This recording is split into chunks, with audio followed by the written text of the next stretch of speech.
Evet arkadaşlar, tekrardan merhaba. Bugün Madrid gezimizin 3. günü. Yani gezme açısından. Benim 4. günüm. Yarın akşam da döneceğim. Şimdi burada Royal Palace'a geldik. Yani buranın kralın şehrini olduğunu düşünürsek, biliyorsunuz İspanya'da kraliyet de var hala daha. O yüzden bu sarayda Avrupa'daki en önemli büyük ve saraylardan olduğu için burayı da sizlere göstermek istedim. Tabii elimde çok fazla eşya var. Bir yandan da size bilgi vermek istiyorum. Şimdi arkadaşlar burası, şöyle göstereyim. Bilmiyorum görebiliyor musunuz? Burası Palacio Real de Madrid.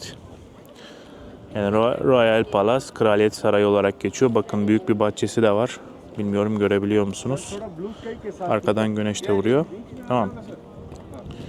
Şimdi saray kısmı burada önümde. Yukarıda İspanya bayrağı da var. Ortada bir şey var. Şöyle, burası ilk giriş bahçesi. Evet, güneşli olduğu için biraz ters ışık. Bugün hava nispeten daha bir güneş ısıtıyor diyebilirim. Şimdi içeriye girmeden önce, bu arada içeriye giriş 18 euro bilet. İnternetten de alabiliyorsunuz ama internette her şey alındığı için buradan sıraya girip de alabiliyorsunuz. Ben öyle yaptım. Şimdi şurada bir manzara var. Onu size göstereceğim hızlıca.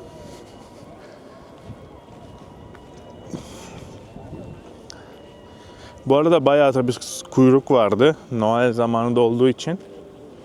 Ama hızlı ilerledi yani. Güvenlik kontrolünden sonra içeriye giriyorsunuz bilet alıp.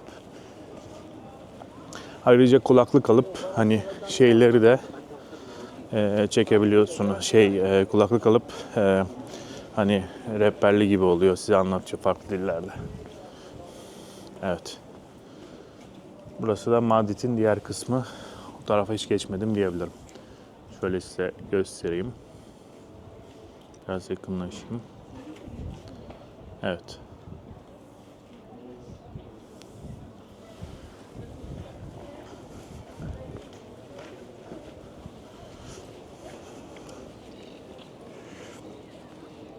Burası diğer taraf. O tarafa sonra geçerim. Şimdi asıl bu sarayın olduğu kısma gireceğim. Bu arada kameranın şarjı da azaldı Allah'tan. Yanımda yedek piller var. Fakat hızı azaldı. Şimdi içeriye girdikten sonra bir değişim yaparım.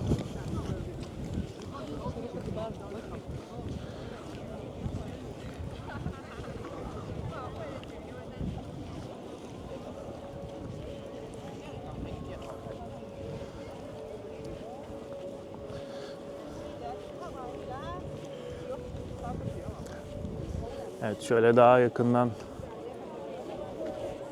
göstereyim size. Biraz yakınlaşalım. Evet.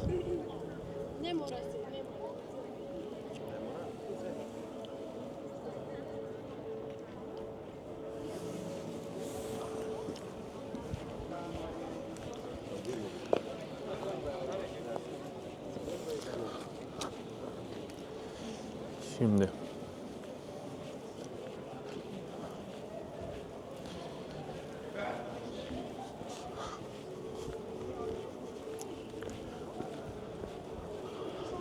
evet, bu giriş bu taraftanmış.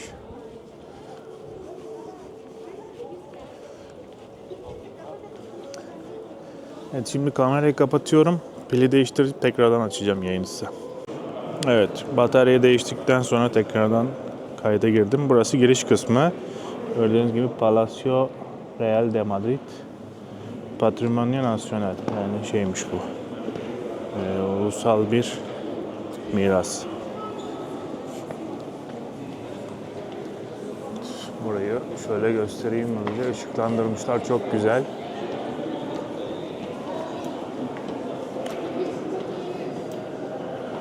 Evet. Şimdi bir yandan da fotoğraf da çekmek istiyorum.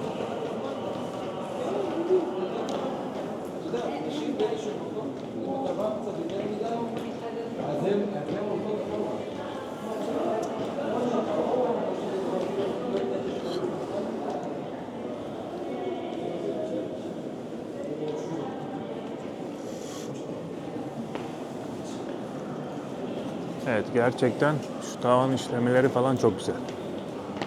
Birazcık yakınlaştıralım. Evet. Gördüğünüz gibi.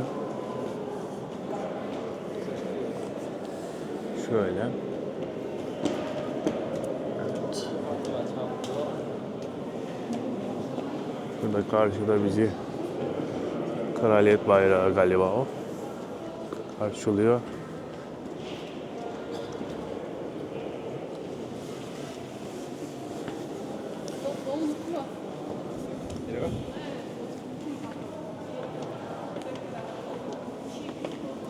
Evet. Burada bir aslan heykeli. Şurada şöyle bir kraliyet. Yeni yakından göstereyim. Evet.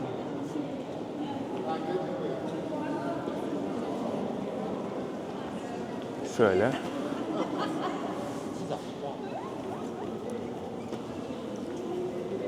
Gördüğünüz gibi işlemeler tavanda. Motifler, resimler çok şahane yani. Evet. Bir de fotoğraf çekeyim. Fotoğraf makinesiyle de telefonla yani.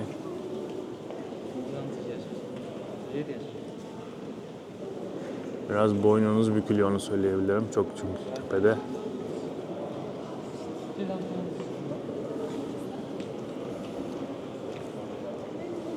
Evet.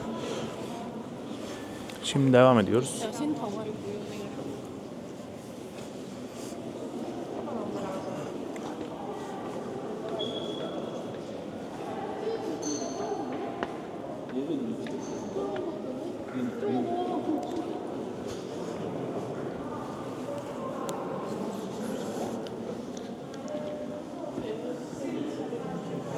Evet. Bu elde bir kraliçe. Şöyle hızlıca.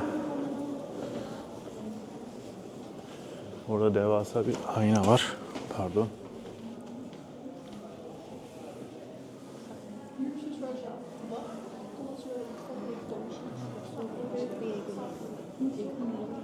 Şu taraflarda bir ip gelmişler. Geçemiyorsunuz. Biraz önce yanlışlıkla takıldım.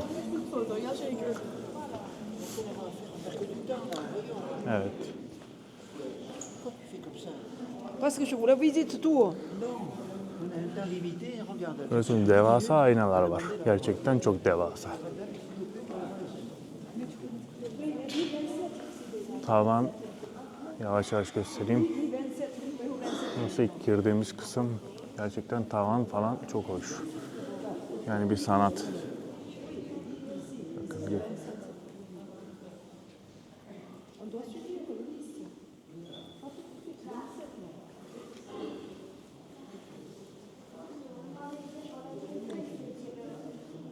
Bir şeyler anlatıyor ama şahsen bilmiyorum ne anlattığını ama çok güzel.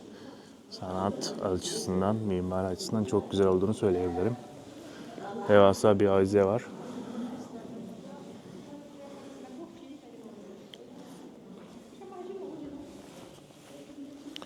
Telefonla da çekeyim.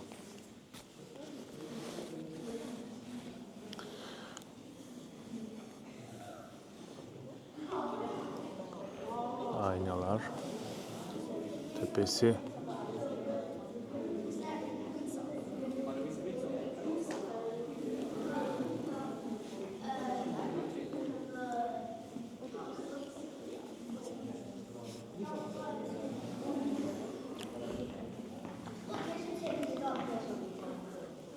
Evet, gerçekten güzel bir yer.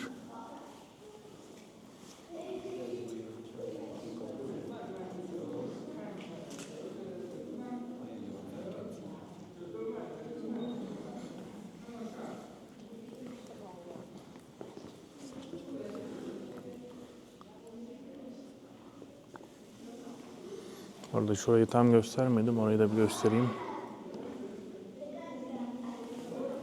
Bu kısım da güzelmiş.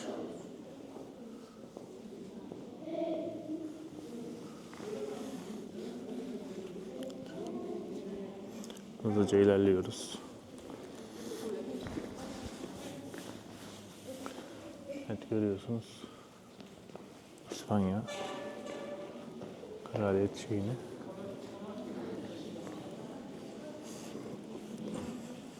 Halılar da çok güzel. Bir kısmını toplamışlar zaten.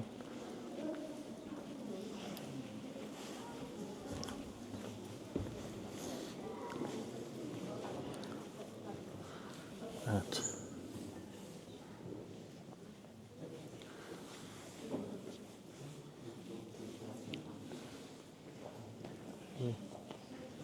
Şurayı bir göstereyim.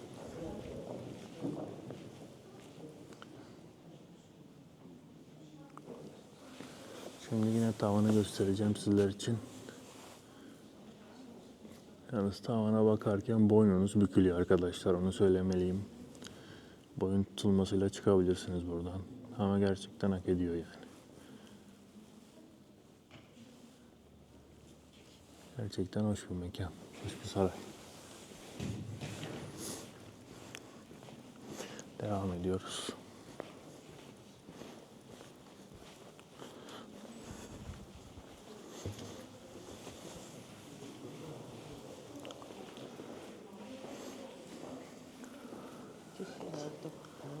Tavanda çok güzel resmedilmiş şeyler var. Görüyorsunuz. Herhalde Tanrı'yı, melekleri falan motif etmişler burada.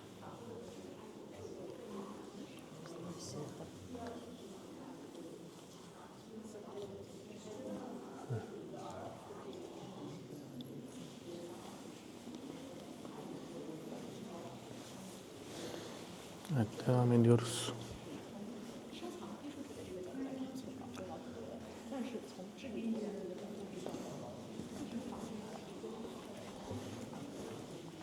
Evet, burası oldukça farklı. Birazcık daha otantik diyebilirim. Buradaki tarz biraz farklı yani. Mimariyle ilgili çok bir bilgim yok ama değişik, güzel işlemeleri var.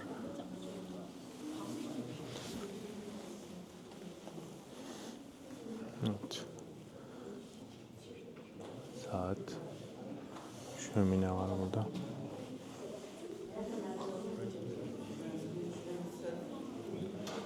Yine de devasa ayıcılar görüyorsunuz. Burada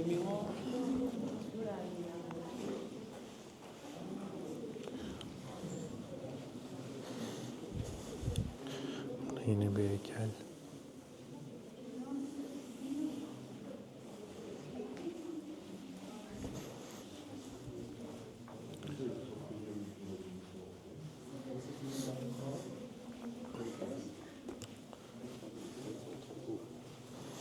Bu arada tekrardan bakayım.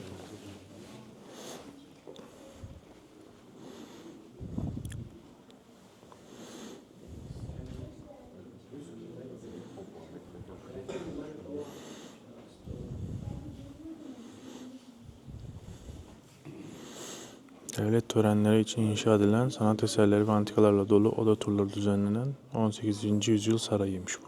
Burası.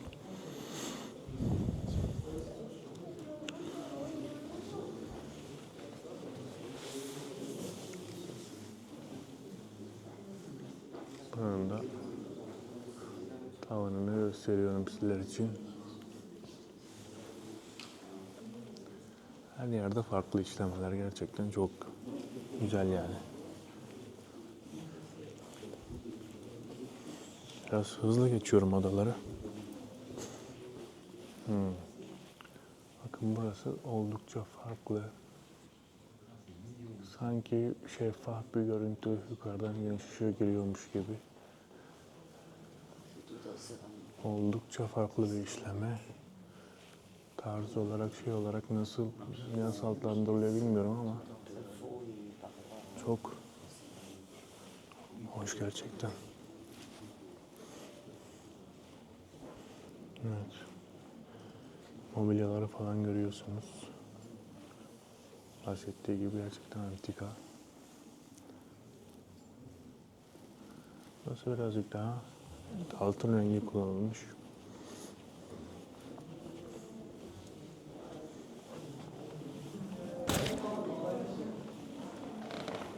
Evet. Burada yuvarlak bir motif var.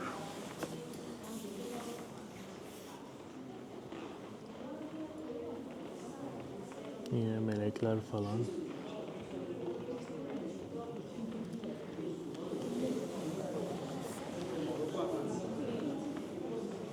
Değişik.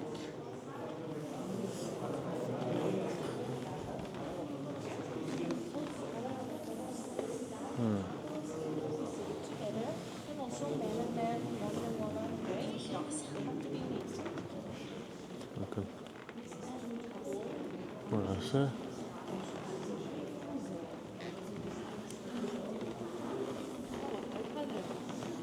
Burası yemek odası herhalde. 사진으로 아이패드 상관없어?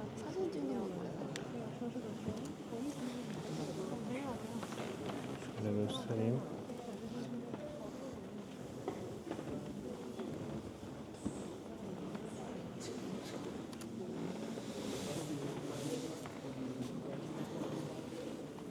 Gerçekten devasa, kaç kişilik olduğunu bilmiyorum ama burası evet yazıyor burada açıklamaları. 18. şeyin kraliçenin apartmanıymış. 12. Alfonso dönemi. Bueno, ya está, ya está.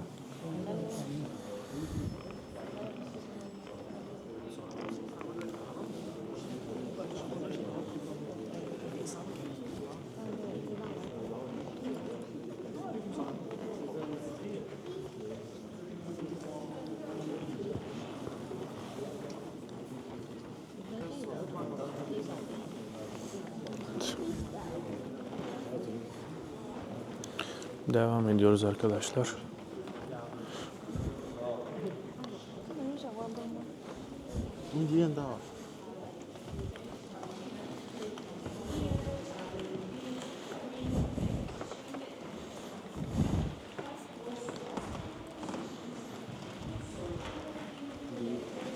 Evet, burası nispeten daha sade bir yer. Beyaz. Burada tamam resimleri yok. Daha farklı bir yer. Bakalım burası neresiymiş? Evet, band room ve sinema odasıymış burası. Herhalde de art müzisyenlerinin olduğu yer. Buradan devam ediyoruz arkadaşlar. Önümüzde de bir grup var.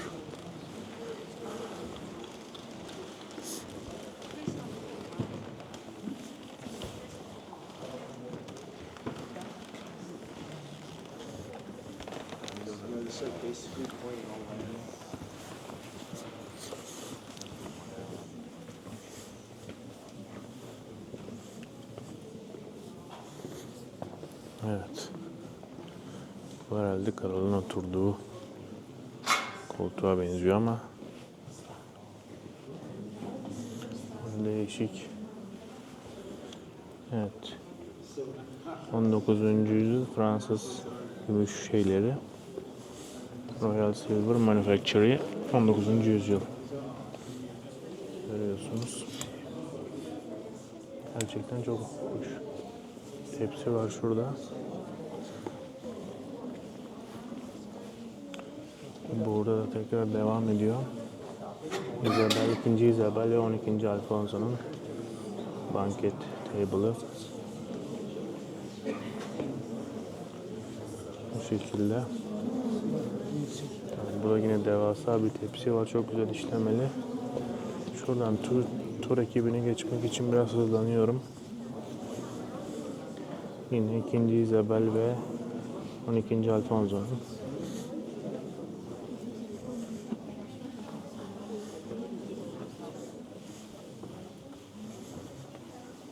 Evet. Burası herhalde yemek tabakları vesaire. Gerçekten çok sanat yani bunlar. Evinizde bulamayacağınız nadide parçalar diyebilirim.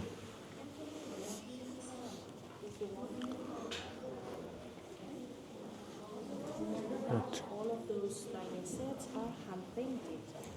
So, for me this is Kısmı hızlı geçiyorum.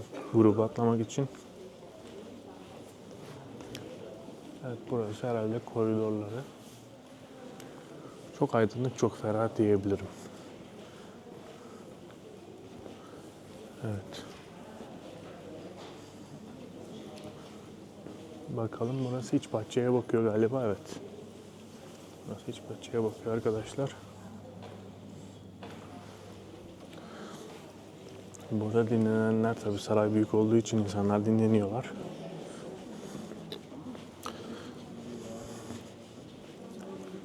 Şimdi devam ediyoruz.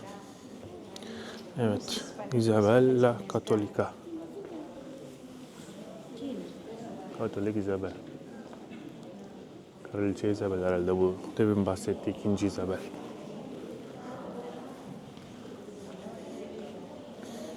Evet. Burası kilise kısmı diye tahmin ediyorum. Evet.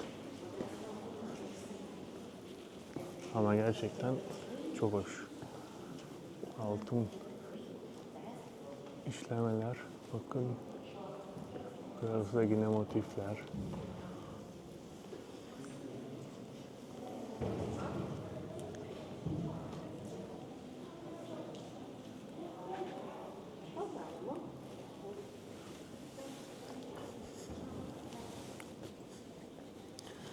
Şurayı bir yakından gösterelim. Evet.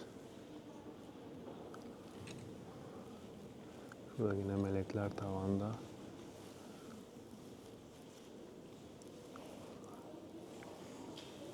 Evet, görüyorsunuz.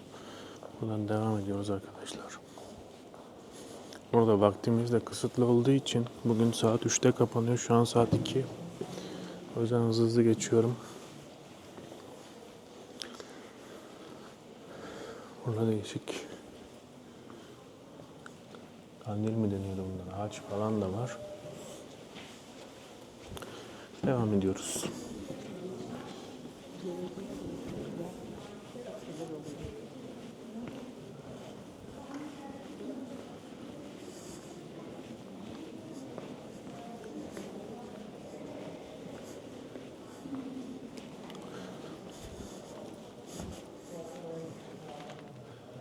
Evet.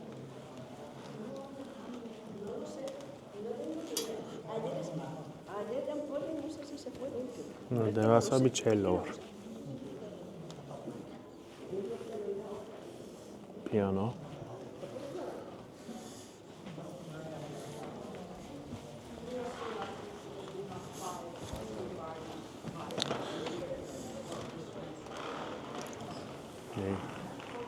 Güzel bir böyle savaş şeyini temsil eden, evet, bir resim edilmiş. Evet. Bu da bir cello. Bu tarafta ne var bilmiyorum. Girelim. Pardon, burada taç var. Evet. Arkadaşlar, gerçekten büyük bir taş bu.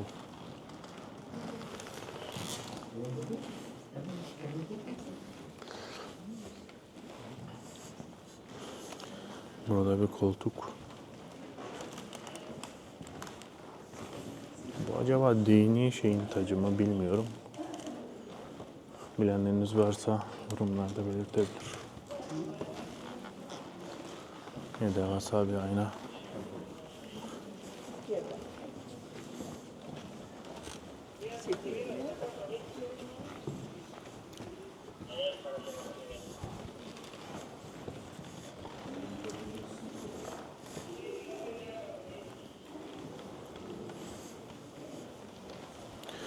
Burada keman var.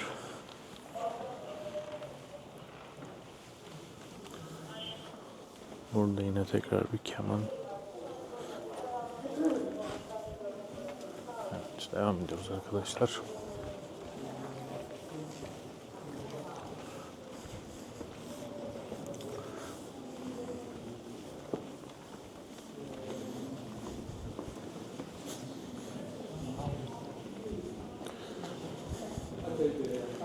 Biraz bir kuru kalabalık var, onları geçiyoruz.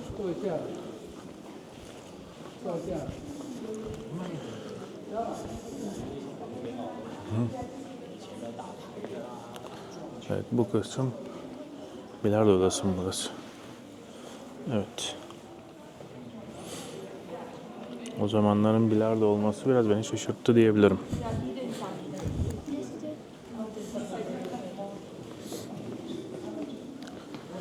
Burası nedir? It's like that term. It's like Evet. the thing. Oh, I see. It is kind of yes. Sorry.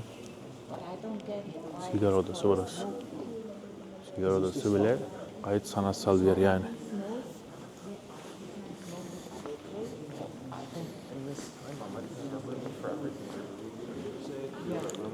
well, that's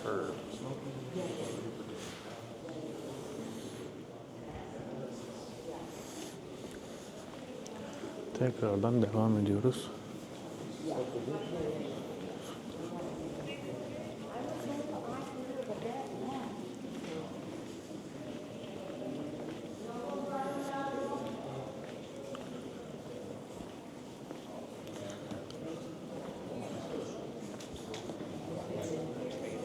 Yine bir gruba denk geldik. 哪有？一直跟着你们走啊！我看你都忝的呢。 Evet.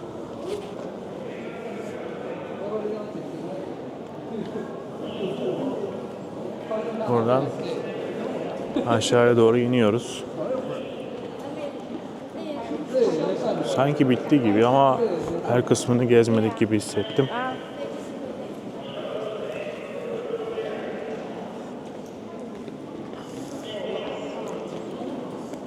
Evet, şimdilik yayını kapatacağım arkadaşlar. Uzun da bir video oldu. Belki bir kısmını kırpabilirim. Daha başka saray tarafları varsa oraları da sizler için çekeceğim tekrardan. Şu an başladığımız yere geri döndük diyebiliriz. Görüşmek üzere. Evet arkadaşlar, saray gezimizi bitirdik.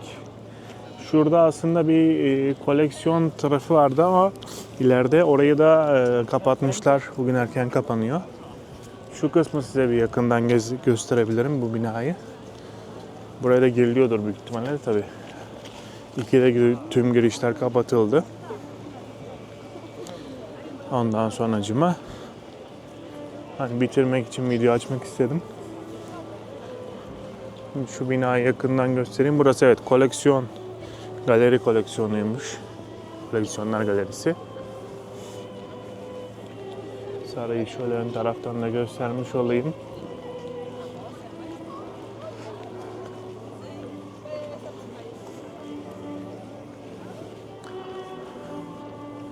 Evet. Burası da bu şekilde.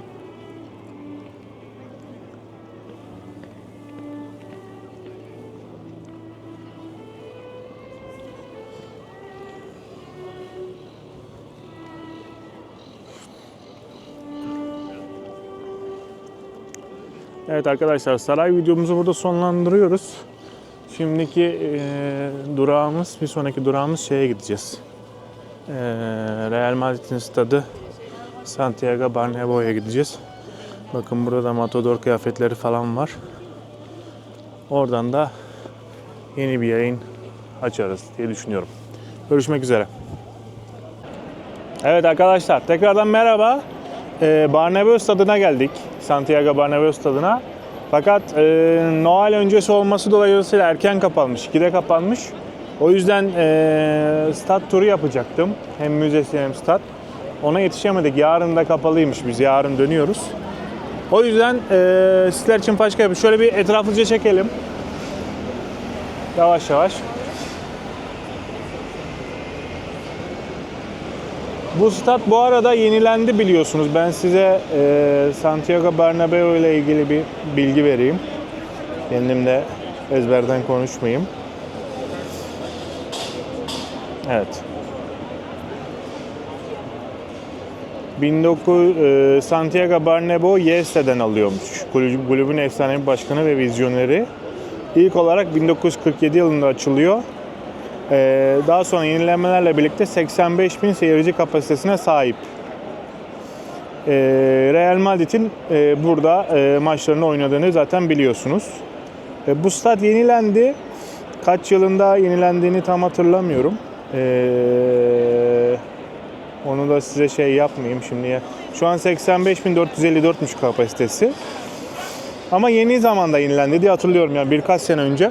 Özellikle şu çatı şeyi falan belli başlı şeylere yenilendi.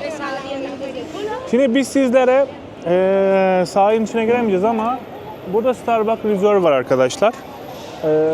Aynı Milano'da daha önce çektiğim gibi bir Reserve Starbucks. Değişik ürünleri var. Ve bu aynı zamanda bunun üst katından, tribünden sahanın içi gözüküyor. Orayı göstereceğim. En azından onunla yetineceğiz bu seferlik. Evet, içeriye doğru gidelim.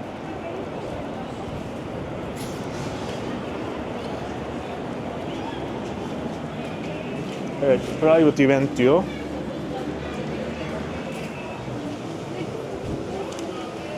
Direkt üstte. Şurayı bir gösterelim ilk önce, sonra çıkalım. Evet, burada şeyler var. Görüyorsunuz, Reserve ürünleri. Şunları tutar mısın? Evet, görüyorsunuz. Evet. Değişik bakır rengi. Burada çeşitli şeyler var. French fries'ler falan var. Yine burada Starbucks Reserve.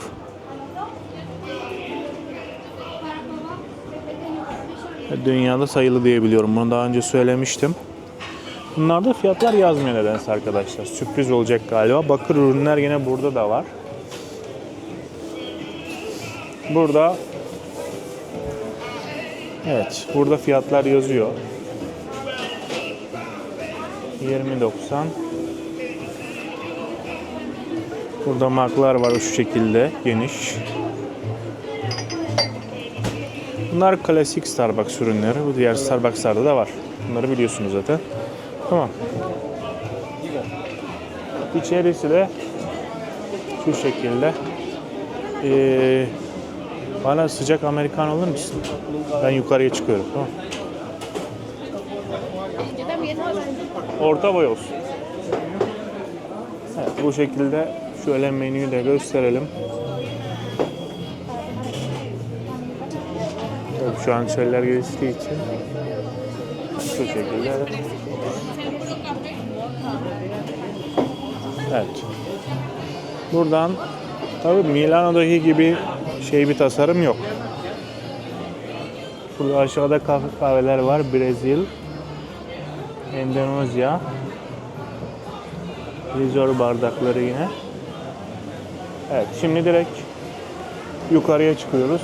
Asıl buranın esprisinin olduğu yere. Evet.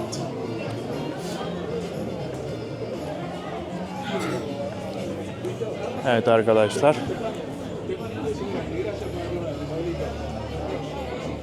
Bu arada içeriye de görüyorsunuz etkinlikler falan kurmuşlar. Şöyle kısaca gösterelim.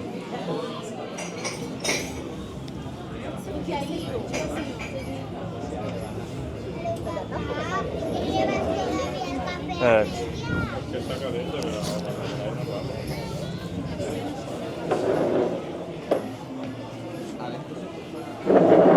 Orası da bu şekilde. Şuradan içeride buz pisti falan var. Zaten direkt tribünleri görüyorsunuz. Şöyle biraz daha ilersek karşı tarafta gözüküyor. Burada Real Madrid gözüküyor yazısı. Evet. Burada ekranlar. Burada da bir tane bar var. Evet. Burada çeşitli şeyler var.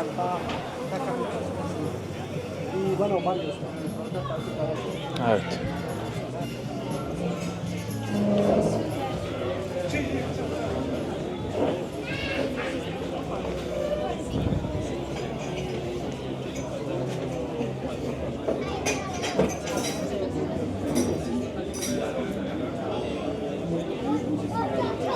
Şurada görebilirsiniz. Starbucks, Bernabeu, Pasión por el Café, Pasión por Madrid. Yani kahve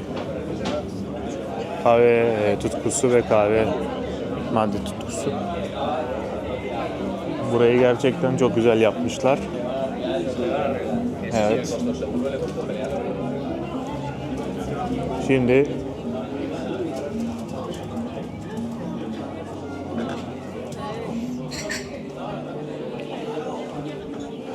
şöyle ben de göstereyim. Noel'e özgü şeyler var.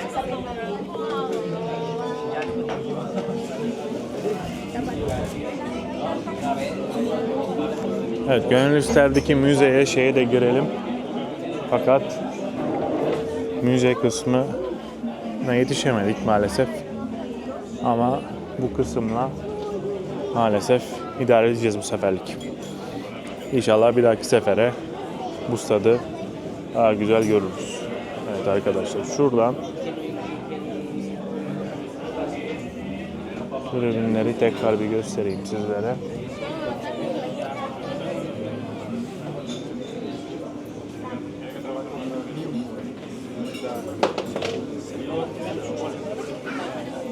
Evet. Bu şekilde yani. Buradan da bu kadar gözüküyor. En azından böyle bir şey yapmaları iyi olmuş.